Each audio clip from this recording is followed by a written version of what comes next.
It's the 4th of July, so let's talk about guns of the American Revolution.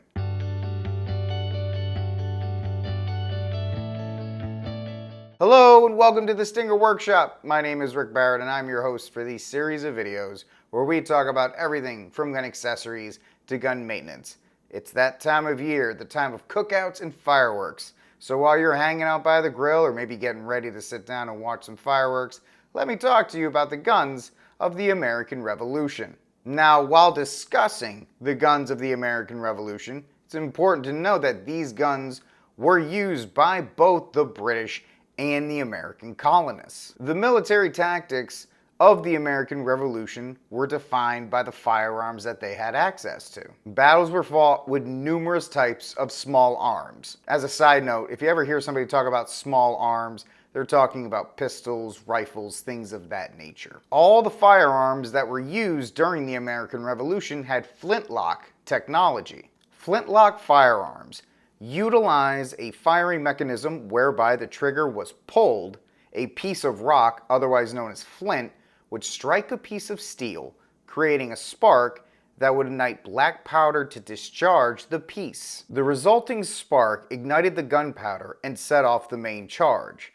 the resulting pressure firing the bullet out of the barrel. The main weapon of any Revolutionary War battlefield was the smooth-bore flintlock musket. Now, these muskets were around 5 feet long and weighed about 10 pounds. There were a few different styles that were used, and it was usually depending on where they were made. The first musket we're going to be discussing is the Brown Bess. Now, the Brown Bess was the most common used musket by both American troops and British troops. This would make sense since the American colonists were former British colonists. This type of musket shot a cluster-style shot that had an effect similar to today's shotguns. They could be found in 2 different types. The first type was the short version, which was used by the British, and the second type was the long land pattern. The other very common smoothbore flintlock musket that you would have found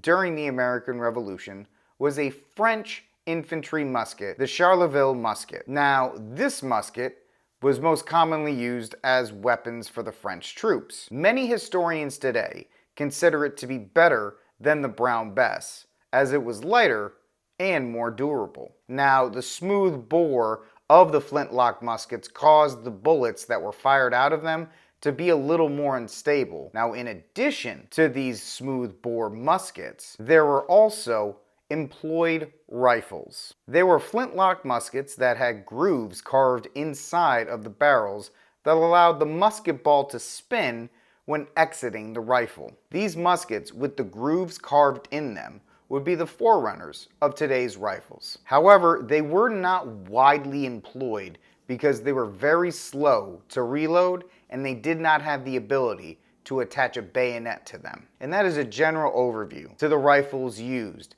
during the American Revolution. Next up on our overview of guns of the American Revolution, we'll be discussing 3 different pistols. Generally speaking, officers on both sides, both the American and British, were the ones who were carrying pistols. The first pistol we're going to be discussing is the light Dragoon pistol.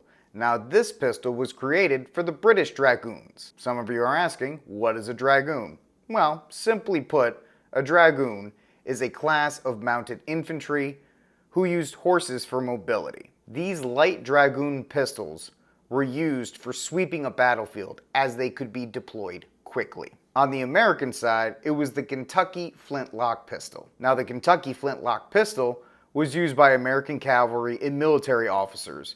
This pistol was very comparable to the light Dragoon. And not to be left out, the French had the Madu 1763 pistol. The Madu 1763 was very similar to both the American Kentucky Flintlock and the British Dragoon pistol. My name is Rick Barrett. I hope you enjoyed this video. Happy 4th of July, and I'll talk to you again soon.